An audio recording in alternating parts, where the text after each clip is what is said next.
Hello everyone and welcome. Today we are going to take a long and detailed journey into the story of the United States 5-cent coin from the year 1941, the Jefferson nickel, without a mint mark. This coin comes from the Philadelphia Mint, which at that time did not place mint marks on its nickels. It was struck at a very important moment in history, just before America entered the Second World War. The country was already preparing in many ways, and even small details like coinage reflect the spirit of that period. The Jefferson nickel itself had only recently been introduced in 1938, replacing the famous Buffalo nickel. The designer was Felix Schlag, a German-born American sculptor. His design shows Thomas Jefferson on the front, facing left, with the words "In God We Trust" to the left of his portrait and "Liberty" with the year 1941 to the right. On the back is Monticello, Jefferson's home in Virginia, with the Latin motto E pluribus unum above and the inscriptions Monticello, 5 cents, and United States of America below. This design became one of the most familiar in American pocket change for decades.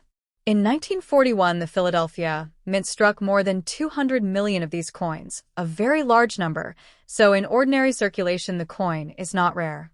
You could easily find them in change for many years afterwards. But collectors do not only look at how many were made, they also focus on condition. Condition, or grade, is what truly determines value.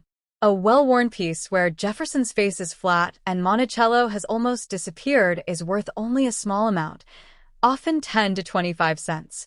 If the coin shows a bit more detail, perhaps some lines in the hair and clearer outlines of Monticello, then it falls into the fine or very fine range and could be worth 50 cents to $1. Coins that are still sharp, with light wear only, may reach $2 or $3. The real excitement begins with coins that never circulated, called mint state. These coins still have their original luster and full details, and collectors are willing to pay $5 to $25 or more depending on the exact grade.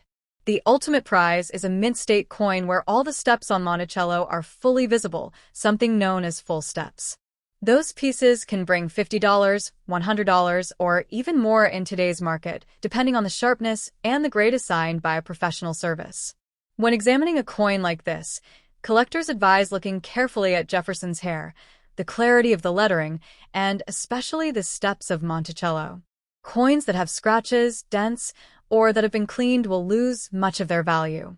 If you believe you own a high-quality piece, it can be worth sending it to a professional grading company such as PCGS or NGC because their certification adds trust and market value. So while the 1941 nickel without mint mark is not rare in everyday grades, it is a fascinating historical item, and in the best condition, it can be a treasure. It tells the story of America on the eve of war, of Jefferson's legacy, and of the artistry of Felix Schlag. For collectors, it is affordable to begin with, but it also offers the thrill of hunting for that one special high-grade example. Thank you for staying with me through this detailed discussion of the coin's history, its design, its production numbers, its grading, and its value in today's market. Coins like this may seem small, but they connect us to history in a very real way. I hope you enjoyed this journey into the story of the 1941 Jefferson nickel from Philadelphia. Stay tuned for more explorations of coin values and history in the future. Another point that adds to the value of a 1941 nickel is the presence of varieties and errors. Even though the Philadelphia Mint produced over 200 million nickels that year, not every coin came out perfectly. During striking, mistakes sometimes happened.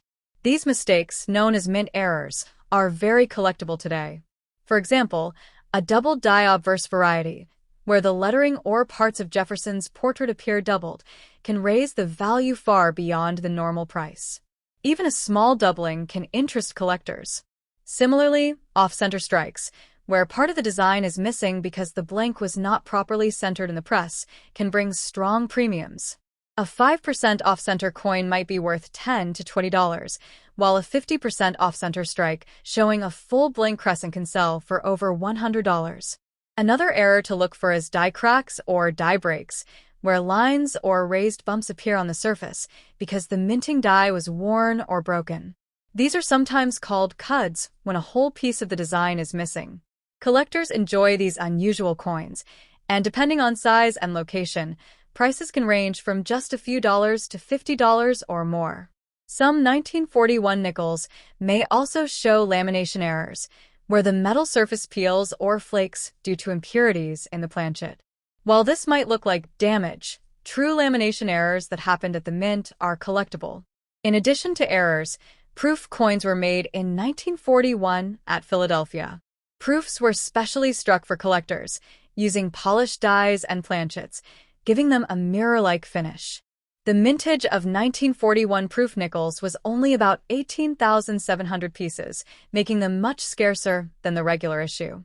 A proof 1941 nickel without a mint mark can be worth from $50 in lower proof grades to several $100s in proof 65 or higher, especially if the coin still has its original brilliant surfaces.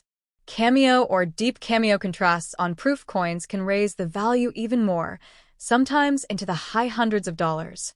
Because of all these factors, regular circulation coins, mint state examples, full steps designations, toning, varieties, errors, and proofs, the value of the 1941 Jefferson nickel without mint mark covers a huge range.